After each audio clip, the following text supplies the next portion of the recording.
जय हिंद दोस्तों, स्वागत है हमारे YouTube चैनल पर। दोस्तों आज हम आरपीएफ कांस्टेबल भर्ती परीक्षा 2024 के लिए प्रीवियस ईयर क्वेश्चन पेपर लेकर आए हैं, जिसमें आज हम 24 जनवरी 2019 का प्रैक्टिस सेट हल करेंगे। दोस्तों इसमें हम सामान्य अध्ययन के सभी महत्वपूर्ण प्रश्नों को देखेंगे।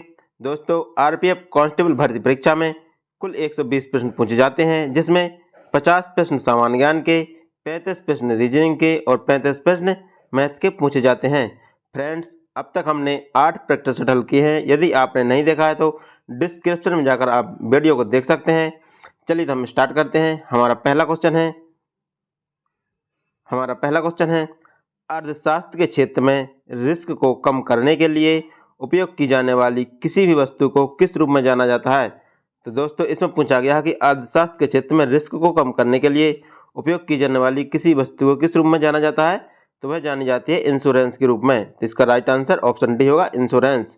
हमारा अगला क्वेश्चन है जलवायु परिवर्तन पर आधारित कृषि से संबंधित राष्ट्रीय पहल NICRA द्वारा शुरू की गई। तो इसमें पूछा गया है कि जलवायु परिवर्तन पर आधारित कृषि से संबंधित पहल किसके द्वारा शुरू की गई। तो यह शुरू की गई भारतीय कृषि अनुसंधान परिषद के द्वारा। तो जलवायु परिवर्तन पर आधारित कृषि से संबंधित पहल है जो भारतीय कृषि अनुसंधान परिषद या ICAR के द्वारा शुरू की गई। तो इसका राइट आंसर ऑप्शन बी होगा। हमारा अगला क्वेश्चन है निम्नलिखित में से किसे विश्व कवि के रूप में जाना जाता है। तो इसमें पूछा गया कि विश्व कवि के रूप में किसे जाना जाता है। तो विश्व कवि के रूप में दोस्तों रविन्द्रनाथ टैगोर को जाना जाता है। तो इसका राइट आंसर ऑप्शन ए होगा। हमारा अगला क्वेश्चन है क्रिप्स मिशन भारत कब आया। तो क्रिप्स मिशन भारत 1942 ईस्वी को भारत आया था। तो इसका राइट आंसर ऑप्शन डी होगा। हमारा अगला क्वेश्चन है जनहित याचिका PIL की अवधारणा कहाँ से उत्पन्न हुई। जनहित याचिका या PIL की अवधारणा है जो यूनाइटेड स्टेट ऑफ अमेरिका से उत्पन्न हुई थी। तो इसका राइट आंसर ऑप्शन बी होगा। हमारा अगला क्वेश्चन है रविन्द्रनाथ टैगोर को साहित्य का नोबेल पुरस्कार उनकी किस कीर्ति के लिए मिला। रविन्द्रनाथ टैगोर को साहित्य का नोबेल पुरस्कार है जो उनकी किस कीर्ति के लिए मिला। तो उनकी गीतांजलि के लिए नोबेल पुरस्कार से सम्मानित किया गया था। तो इसका राइट आंसर ऑप्शन सी होगा। हमारा अगला क्वेश्चन है दूध के रोगाणुओं की उत्पत्ति को रोकने के लिए उसे 15 से 30 सेकंड तक 70 डिग्री टेम्परेचर पर गर्म करके तुरंत ठंडा करने की प्रक्रिया कहलाती है। तो दोस्तों इसमें पूछा गया है कि दूध में रोगाणुओं की उत्पत्ति को रोकने के लिए 15 से 30 सेंटीमीटर पर 70 डिग्री टेम्परेचर गर्म करके उसे तुरंत ठंडा करने की प्रक्रिया क्या कहलाती है। तो यह कहलाती है पाश्चुरीकरण। तो इसका राइट आंसर ऑप्शन ए होगा। हमारा अगला क्वेश्चन है संविधान के अनुसार राज्यसभा में सदस्यों की संख्या कितनी होती है। तो दोस्तों संविधान के अनुसार राज्यसभा में सदस्यों की संख्या 250 होती है। तो इसका राइट आंसर ऑप्शन ए होगा। हमारा अगला क्वेश्चन है वह रासायनिक अपक्रिया जिसमें कोई पदार्थ ऑक्सीजन से अपक्रिया करके ऊष्मा उत्पन्न करता है कहलाती है। तो वह रासायनिक अपक्रिया क्या है जिसमें कोई पदार्थ ऑक्सीजन से क्रिया करके ऊष्मा उत्पन्न करता है। तो वह दहन क्रिया कहलाती है। तो इसका राइट आंसर ऑप्शन ए होगा। हमारा अगला क्वेश्चन है उत्पादन या वितरण द्वारा मूल्यवर्धन के प्रत्येक चरण में एकत्रित कर के रूप में जाना जाता है। उत्पादन एवं वितरण द्वारा मूल्यवर्धन के प्रत्येक चरण में एकत्रित कर के रूप में किसे जाना जाता है। तो मूल्यवर्धित कर को एकत्रित कर के रूप में जाना जाता है। तो इसका राइट आंसर ऑप्शन डी होगा।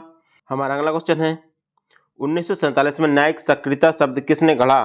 तो 1947 में न्यायिक सक्रियता शब्द है जो आर्थर इस्लेजिंगर ने गढ़ा। तो इसका राइट आंसर ऑप्शन सी होगा। हमारा अगला क्वेश्चन है निम्नलिखित में से कौन एक अंतःस्रावी ग्रंथि है। तो कौन सी एक अंतःस्रावी ग्रंथि है। तो पीयूष ग्रंथि एक अंतःस्रावी ग्रंथि है। तो इसका राइट आंसर ऑप्शन ए होगा। हमारा अगला क्वेश्चन है गुर्दे में निर्मित छोटी पथरी को बारीक कणों में तोड़ने के लिए निम्नलिखित में से किस विधि का प्रयोग किया जाता है। तो गुर्दे में निर्मित छोटी पथरी को बारीक कणों में तोड़ने के लिए अल्ट्रासाउंड विधि का प्रयोग किया जाता है। किसका प्रयोग किया जाता है। अल्ट्रासाउंड विधि का प्रयोग किया जाता है। तो इसका राइट आंसर ऑप्शन बी होगा। हमारा अगला क्वेश्चन है स्टॉक एक्सचेंज का एक पंजीकृत सदस्य जो अपने ग्राहक की ओर से शेयर प्रतिभूति खरीदता है या बेचता है और सौदे का सकल मूल्य पर कमीशन लेता है कहलाता है। तो क्या कहलाता है। यह कमीशन ब्रोकर कहलाता है। तो इसका राइट आंसर ऑप्शन बी होगा। हमारा अगला क्वेश्चन है निम्न में से कौन बॉक्सिंग से संबंधित है। कौन है जो बॉक्सिंग से संबंधित है? तो बॉक्सिंग से संबंधित है AIBA है जो बॉक्सिंग से संबंधित है। तो इसका राइट आंसर ऑप्शन डी होगा। हमारा अगला क्वेश्चन है, सुल्तान अजलम शाह कप निम्नलिखित में से किस खेल से संबंधित है? तो सुल्तान अजलम शाह कप है जो किस खेल से संबंधित है? तो यह हॉकी से संबंधित है। तो इसका राइट आंसर ऑप्शन ए होगा। हमारा अगला क्वेश्चन है, भारत के आंतरिक क्षेत्रों में जलवायु के चरम का अनुभव होता है। दोस्तों इसमें पूछा गया कि भारत के आंतरिक क्षेत्रों में जलवायु के चरम का अनुभव होता है तो किस कारण होता है? तो यह होता है सागरों से दूरी के कारण। सागरों से दूरी के कारण भारत के आंतरिक क्षेत्रों में जलवायु के चरम का अनुभव होता है। तो इसका राइट आंसर ऑप्शन डी होगा। हमारा अगला क्वेश्चन है, 1759 में अहमद शाह अब्दावली से बदला लेने के लिए भारत लौटा था। दोस्तों इसमें पूछा गया कि 1759 ईस्वी में अहमद शाह अब्दावली किससे बदला लेने के लिए भारत वापस लौटा था? तो मराठों से बदला लेने के लिए भारत वापस लौटा था। तो इसका राइट आंसर ऑप्शन ए होगा। हमारा अगला क्वेश्चन है, 1932 में दीक्षांत समारोह में अपनी उपाधि प्राप्त करते हुए ब्रिटिश गवर्नर पर किसने गोली चलाई?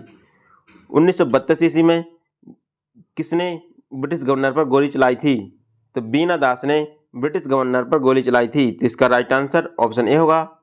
हमारा अगला क्वेश्चन है, कार्बन डाइऑक्साइड अणु में कार्बन के परमाणु तथा ऑक्सीजन के परमाणुओं के द्रव्यमानों का अनुपात कितना होता है? तो दोस्तों इसमें पूछा गया कि कार्बन डाइऑक्साइड के अणु में कार्बन के परमाणुओं और ऑक्सीजन के परमाणु के द्रव्यमानों का अनुपात कितना होता है? तो इनका अनुपात होता है 3:8। तो इसका राइट आंसर ऑप्शन सी होगा। हमारा अगला क्वेश्चन है, पृथ्वी की त्रिज्या कितनी है? तो पृथ्वी की त्रिज्या कितनी है? तो पृथ्वी की त्रिज्या है 6.37 मिलियन मीटर। जो पृथ्वी की त्रिज्या है दोस्तों वो 6.37 मिलियन मीटर है। तो इसका राइट आंसर ऑप्शन सी होगा। हमारा अगला क्वेश्चन है, MS सुब्बलक्ष्मी के क्षेत्र से संबंधित एक प्रसिद्ध महिला है। तो MS सुब्बलक्ष्मी वो किस क्षेत्र से संबंधित है? तो यह संगीत के क्षेत्र से संबंधित है। तो इसका राइट आंसर ऑप्शन डी होगा। हमारा अगला क्वेश्चन है, भारत के चुनाव आयोग की स्थापना किस वर्ष हुई थी? तो भारत के चुनाव आयोग की स्थापना है जो 1950 ईस्वी में हुई थी। तो इसका राइट आंसर ऑप्शन बी होगा। हमारा अगला क्वेश्चन है, डूरंड रेखा ब्रिटिश भारत और के बीच सीमा रेखा है। जो डूरंड रेखा है वो ब्रिटिश भारत और किसके बीच सीमा रेखा है? तो डूरंड रेखा जो भारत और अफगानिस्तान के बीच की सीमा रेखा है। तो इसका राइट आंसर ऑप्शन ए होगा।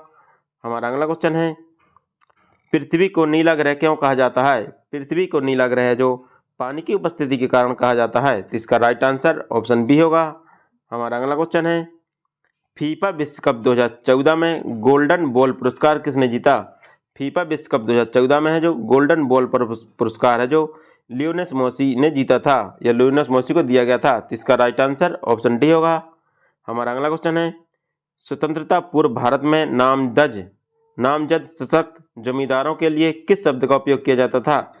तो स्वतंत्रता से पूर्व भारत में नामजद शक्तिशाली सशक्त जमींदारों को किस शब्द का उपयोग किया जाता था? तो राजा का उपयोग किया जाता था। जो शक्तिशाली जमींदार थे उनको राजा कहा जाता था। तो इसका राइट आंसर ऑप्शन डी होगा। हमारा अगला क्वेश्चन है, लोकसभा को के रूप में भी जाना जाता है। तो लोकसभा को किस रूप में भी जाना जाता है? तो लोकसभा को जनता का सदन के रूप में जनता का सदन कहा जाता है। तो इसका राइट आंसर ऑप्शन बी होगा।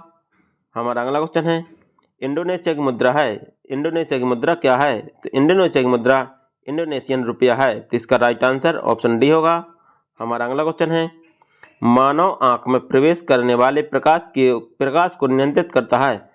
दोस्तों इसमें पूछा गया कि मानव आंख में प्रवेश करने वाले प्रकाश को कौन नियंत्रित करता है? तो मानव आंख में प्रवेश करने वाले प्रकाश को आइरिस के द्वारा नियंत्रित किया जाता है। तो इसका राइट आंसर ऑप्शन सी होगा। हमारा अगला क्वेश्चन है, निम्नलिखित में से कौन सा राज्य भारत का सबसे बड़ा मांस उत्पादक राज्य है वर्तमान में? मतलब दोस्तों जब ये पेपर आया था 2019 में तो इसमें वर्तमान में कौन सा राज्य था जो सबसे बड़ा भारत में मांस उत्पादक राज्य था? तो ये था उत्तर प्रदेश। तो इसका राइट आंसर ऑप्शन ए होगा। हमारा अगला क्वेश्चन है, 2018 में शीतकालीन ओलंपिक खेलों का आयोजन निम्नलिखित में से किस स्थान पर हुआ? 2018 में शीतकालीन ओलंपिक खेलों का आयोजन किस स्थान पर हुआ था? तो यह हुआ था प्योंगचांग में हुआ था। प्योंगचांग में वर्ष 2018 में शीतकालीन ओलंपिक खेलों का आयोजन किया गया था। तो इसका राइट आंसर ऑप्शन ए होगा। दोस्तों इस परीक्षा में करंट अफेयर्स के कम से कम 10 क्वेश्चन पूछे जाते हैं, तो करंट अफेयर्स को जरूर पढ़ के जाएं, जो आपके लिए बहुत महत्वपूर्ण है। हमारा अगला क्वेश्चन है, अंतर्राष्ट्रीय ओलंपिक समिति की पहली महिला सदस्य कौन बनी? अंतर्राष्ट्रीय ओलंपिक समिति IOC की पहली महिला सदस्य जो कौन बनी थी, वे बनी थी नीता अंबानी। तो इसका राइट आंसर ऑप्शन ए होगा। दोस्तों ये भी एक करंट का क्वेश्चन है। हमारा अगला क्वेश्चन है, भारतीय राष्ट्रीय कांग्रेस सत्र की अध्यक्षता करने वाली पहली महिला भारतीय कौन थी? दोस्तों इसमें पूछा गया कि भारतीय राष्ट्रीय कांग्रेस की अध्यक्षता करने वाली पहली भारतीय महिला कौन थी? तो ये थी सरोजिनी नायडू। तो इसका राइट आंसर ऑप्शन ए होगा। हमारा अगला क्वेश्चन है, निम्नलिखित में से किस क्षेत्र को दक्षिण भारत के अन्नागार के रूप में जाना जाता है? तो दक्षिण भारत के अन्नागार के रूप में किस क्षेत्र को जाना जाता है? तो यह कावेरी डेल्टा को दक्षिण भारत के अन्नागार के रूप में जाना जाता है। तो इसका राइट आंसर ऑप्शन बी होगा। हमारा अगला क्वेश्चन है, खार्तूम किस नदी पर किनारे स्थित है? जो खार्तूम है जो किस नदी के किनारे स्थित है? तो नील नदी के किनारे स्थित है। तो इसका राइट आंसर ऑप्शन सी होगा।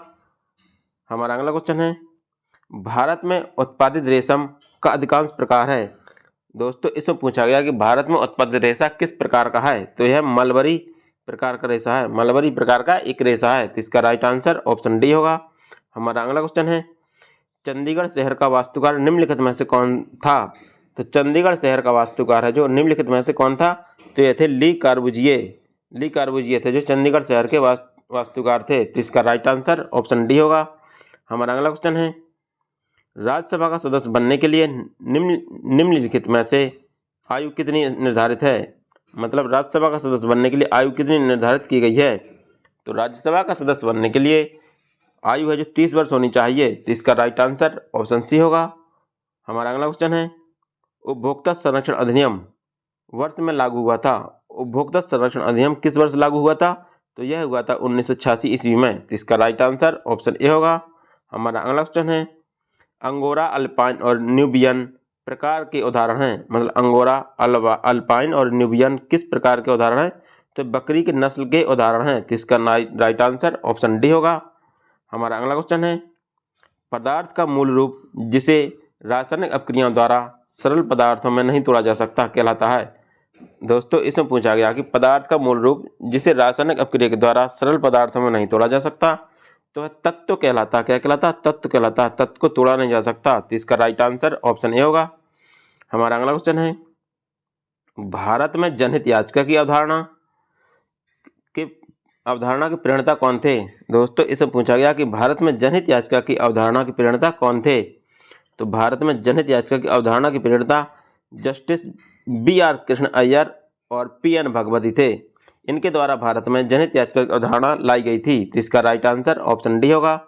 हमारा अगला क्वेश्चन है, भारत के राष्ट्रपति पद का कार्यकाल कितना होता है? तो भारत के राष्ट्रपति पद का कार्यकाल 5 वर्ष का होता है। तो इसका राइट आंसर ऑप्शन सी होगा। हमारा अगला क्वेश्चन है, पौधों में तनों में छल्ले के निर्माण और जड़ों में वृद्धि का कौन सा ऊतक सहायक होता है? दोस्तों इसमें पूछा गया कि पौधों में तनों में छल्लों के निर्माण और जड़ों में वृद्धि का कौन सा ऊतक सहायक होता है? तो वह होता है लेटरल मेरिस्टेम होता है, जो पौधों में छल्लों के निर्माण में और जड़ों की वृद्धि में ऊतक सहायक होता है। तो इसका राइट आंसर ऑप्शन ए होगा।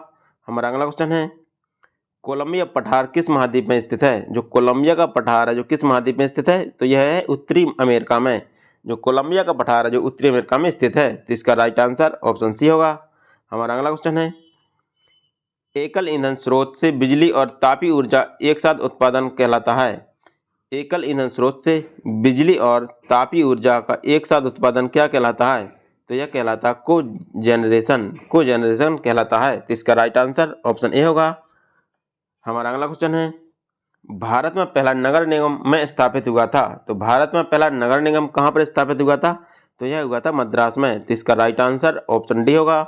हमारा अगला क्वेश्चन है, संसद में एक वर्ष में कितने सत्र होते हैं? संसद में एक वर्ष में कितने सत्र होते हैं दोस्तों? तो यह होते हैं 3 सत्र होते हैं। तो इसका राइट आंसर ऑप्शन बी होगा। हमारा अगला क्वेश्चन है, वर्ष 2021 में पुरुषों की विश्व कप चैंपियनशिप की मेजबानी किस देश के द्वारा की जाएगी?